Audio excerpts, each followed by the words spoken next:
What's up everybody, welcome back to my channel. It's your girl Amanda, back at it again with another video. I hope you guys can hear me. I didn't do a test of the sound, so I hope you can hear me.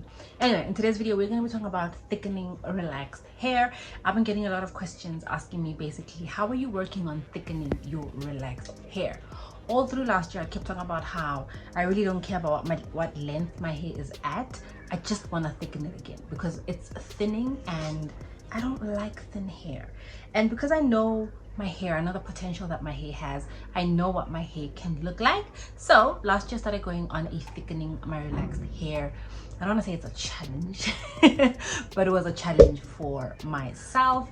I started trimming my hair more often and doing a lot of things, putting things into practice to basically help me grow my hair thicker, grow it back thicker. Okay, so in this video we're going to go through all the things that I did last year to basically help me start thickening my hair again, trying to get it back to its original state. This was someone who's going to say, oh, my hair is genetically thin, it's never been thick. Okay, sis, I used to be you. Okay, I used to think that I have hair, right? I have like, it's slightly medium, you know, like thinnish but not thin. Like it's not the thinnest hair, but it's not thick either, right?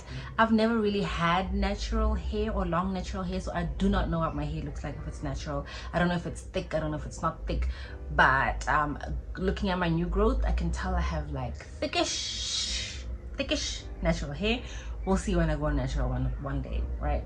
So 2020, please don't quote me on the dates, but in 2020 I then decided I'm going to go on a healthy relaxed hair journey just to see how long I can grow my hair, how thick I can grow my hair. I basically wanted my hair to be long. Okay, I was watching a whole lot of these influencers during COVID combing their hair down to their back, and I'm like, I've had relaxed hair for so long but it's never been that long. Why? I went on a challenge of basically thickening my hair. I stopped doing heavy protective styling. I started relaxing only my new growth, started stretching my relaxer, deep conditioning, sticking to a routine, and my hair started getting thicker and thicker and thicker and thicker. By 2021, my hair was the thickest and the longest I had ever seen it be. I'm gonna put some pictures for you guys to see how my hair was. It was flourishing, it was doing good, it was doing well. I was like, I would have never thought I would have never thought my hair could be this thick, right? No idea that it could be this thick or this long. Cool. 2021 I then fell pregnant. I had a baby beginning of 2022. My hair was thick. Oh, my hair was thick. I think that's just the practices I was still putting in place, plus the, you know, pregnancy hormones that are making your hair grow longer and grow thicker. And then in 2021 I went on a no braid challenge where I was not putting synthetic fibers onto my hair, basically like braids and stuff. I stopped doing all that all through the end of 2021 into 2022. I will put a video here. In 2022 my hair was long, was thick, was luscious, was doing the things that my hair needed to do, and I'm like, so my hair don't like extensions like that. Extensions seem to, you know, pull up my hair, thin out my hair. I'm onto something. Pregnancy hormones finished. They ran out. My data bundles depleted. Okay, and my hair just started falling out and thinning out and breaking off. More than anything, I think my hair was thinning out and it started to become sparse, and it really just broke me. That broke me so much because I had worked on my hair for 2 years, right?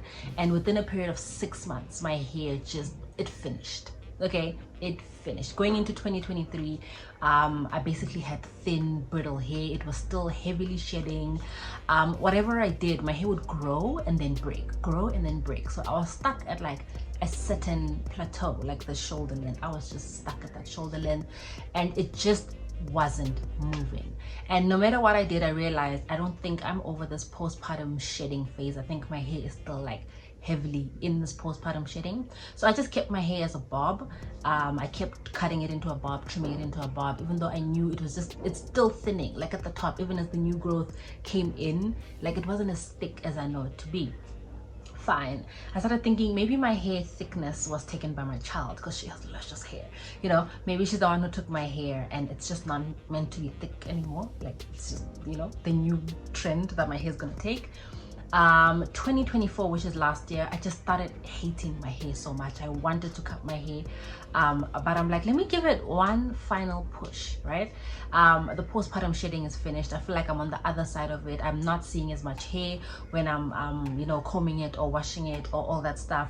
Let me try again, you know, let me put into practice the things that I did in 2020 and 2021 to see basically what my hair can do and what my hair will do. Going into this, I already knew that the chemistry of my hair had changed. It just felt different. It didn't feel the same as it used to feel in 2020, 2021. But I just wanted to see what this new era of hair and motherhood had brought to me, bringing us to where we are right now, 2024 going into 2025. Okay. So 2024, what I started doing is it's controversial. Not a lot of people were happy about it, but I just started cutting off my relaxed ends as my new growth was growing in. My new growth was growing in. I basically was just keeping my hair at bob length and just kept cutting off the ends because the ends were so thin and were so brittle, and you could tell the difference. I have a video here that I shot in I think it was between March, June and July of 2024, where you can see the hair that had basically grown from beginning of that year and the hair that I was still keeping and holding on to from the previous years. There was a huge difference. Like, that hair had thinned out, it was just flimsy, whereas the hair that was growing in was starting to look thicker, and that difference just kept keeping me cutting my hair, because someone would be like, oh, your hair's got split ends, you know, trim them ends. And I'm like, it doesn't have split ends, but that hair is thinner, you know. And for a lot of people, that's still fine, because if you straighten it, you know, it blends in, it looks like one, and you've got long hair. But for me, that's not what I was looking for, because I like a thick head of hair.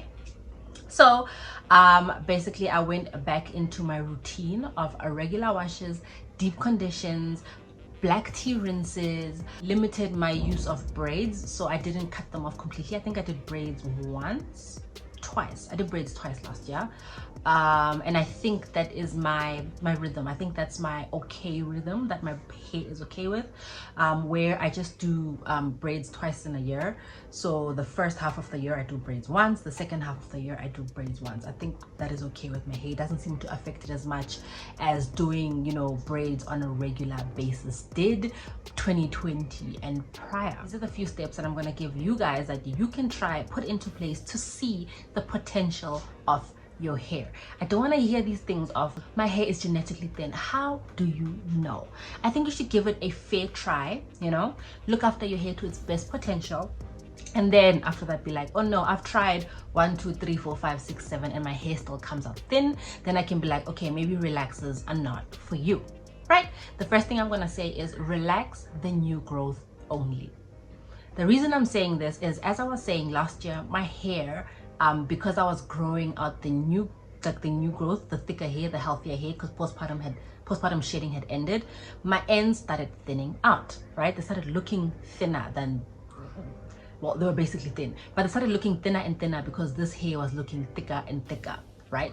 What I could have done, I could have easily just bone straight relaxed this hair to match the ends, right? I could have easily done that, but I knew what I wanted my hair to look like, and I wasn't chasing length. So I just kept to relaxing the new growth only, even though the difference was getting bigger and bigger and more visible. So you can easily see the new growth at 12 weeks, right? I'm gonna put a picture here of where I have new growth.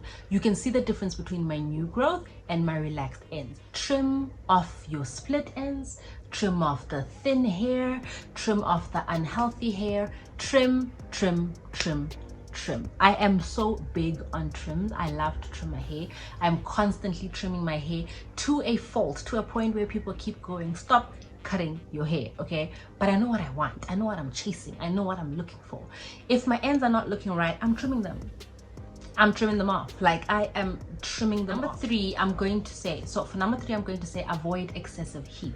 I know we like to see how long our hair is, how, you know, we straighten it every now and then, but if you could limit your straightening and your excessive blow drying to just as you relax your hair. For example, you're stretching your hair to 12 weeks, right?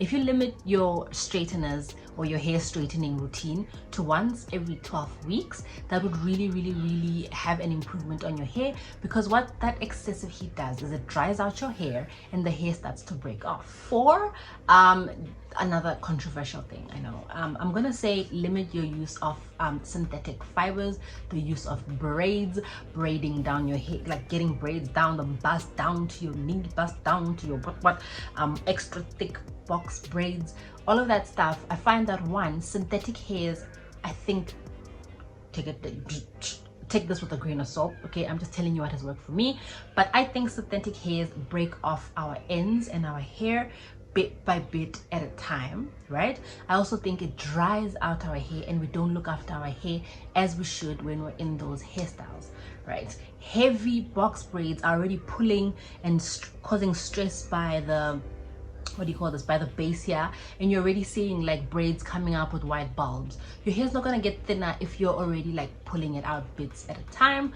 So if you're going to do braids, I'm gonna say find a thickness and a length that doesn't cause too much tension to your hair. Make sure your ends are properly tucked in so that they're not out there being dried and neglected. Limit your use of synthetic fibers, especially if you have relaxed hair. Controversial, don't attack me, but that's what's worked for me, okay? And the last one that I'm gonna say is try and incorporate a lot of natural hairstyles. Like a lot of these natural hairstyles that we see going around on the internet, you know, the mini braids, the mini twists, just like what do you call those, like freehand hairstyles. Try and incorporate a lot of those hairstyles because they're low tension on your head, they are not heavy, so they're not pulling at your strands, and it's basically your hair, so when it's dry you see it, you feel it, you want to moisturize it, you can easily access your scalp, and you're able to look after your hair. And I don't know what it is about those hairstyles, but our hair thrives in its natural state. I have done a lot of mini braids, mini twists, mini twists, freehand, all of those hairstyles. I have done a lot of them, and I find that a lot of my hair growth comes from those hairstyles. After I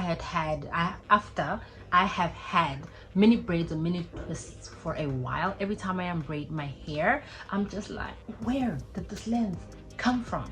We just need to invest and like our own hair for our own hair to start to thrive. These are the 5. Did I mention 5 things? 1, 2, 3, 4, 5. That's 5, yeah.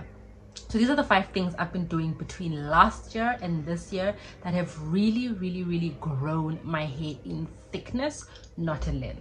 Okay, I'm talking about the thickness of my hair. I can post a before and after, what my hair looked like January of 2024 and what my hair is looking like January of 2025 are completely different worlds apart. So if you don't want to take it from me, I don't know who you want to take it from.